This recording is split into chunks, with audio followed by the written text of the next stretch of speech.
તો સુરત શહેરની જાણીતી સુરભી ડેરીમાં એસઓજી પોલીસ દ્વારા કરવામાં આવેલી રેડ દરમિયાન 955 કિલો શંકાસ્પદ પનીર ઝડપાયું છે। પોલીસને મળેલી બાતમીના આધારે પાલિકા આરોગ્ય વિભાગની સાથે સંયુક્ત રીતે કાર્યવાહી કરવામાં આવી હતી।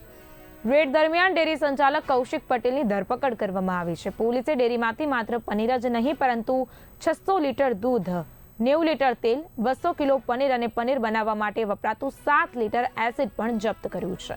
ઉપરાંત ઓલપાડ વિસ્તારમાં આવેલી અન્ય યુનિટમાંથી 420 કિલો ડિલાઇટ બ્રાન્ડનું બટર પણ ઝડપાયું છે। કુલ મળીને 3 લાખથી વધુનો મુદ્દામાલ જપ્ત કરવામાં આવ્યો છે। નકલી પનીર અને અન્ય પદાર્થો આરોગ્ય માટે ગંભીર જોખમરૂપ છે, ત્યારે પોલીસે ડેરી સંચાલકની પૂછપરછ શરૂ કરી છે અને વધુ નામો બહાર આવવાની શક્યતા વ્યક્ત કરી છે। એસઓજીની છેલ્લા કેટલાક સમયથી દિવાળીના સમયથી ચાલુ છે કે અલગ અલગ નકલી જે ચીજવસ્તુઓ છે એની અમારા માનનીય પોલીસ કમિશનર શ્રી અનુપમસિંહ ગેહલોત દ્વારા અમને સતત સૂચનાઓ આપવામાં આવે છે કે શહેરના જે શહેરીજનો છે એ કોઈપણ વ્યક્તિ નકલી કોઈપણ ચીજવસ્તુ ખાદ્ય પદાર્થ ન આરોગવા જોઈએ।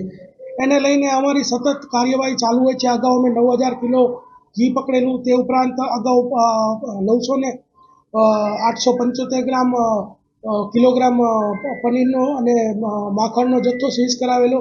આવા ઘણા બધા કામ અગાઉ પણ થયેલા છે ને અત્યારે ગઈકાલે સુરભી ડેરીના 2 યુનિટ ખાતે રેડ કરીને ટોટલ 955 કિલોગ્રામ જે નકલી પનીર છે એનો જથ્થો સીઝ કરવામાં આવેલો છે અને એના નમૂનાઓ લેવામાં આવ્યા છે અને એના ટોટલ 1,81,000નો મુદ્દામાલ જે છે એને જપ્ત કરવામાં આવ્યો છે। તે ઉપરાંત જે એના સંચાલક છે કૌશિકભાઈ વલ્લભભાઈ પટેલ, તેઓને પૂછપરછ કરતા એમનું એક યુનિટ ઓલપાડ ખાતે પણ છે અને ત્યાં પણ જે છે ગ્રામ્યની પોલીસ દ્વારા રેડ કરાવતા ત્યાં ટોટલ ડિલાઇટ બટર 420 કિલોગ્રામ તથા શંકાસ્પદ દૂધ 600 લીટર, શંકાસ્પદ તેલ 90 લીટર, શંકાસ્પદ પનીર 200 કિલોગ્રામ અને પનીર બનાવવા માટે વપરાતું એસિડ 7 લીટર એમ બધો થઈને ટોટલ 3,02,139 રૂપિયાનો મુદ્દામાલ જે છે એ જપ્ત કરવામાં આવેલો છે।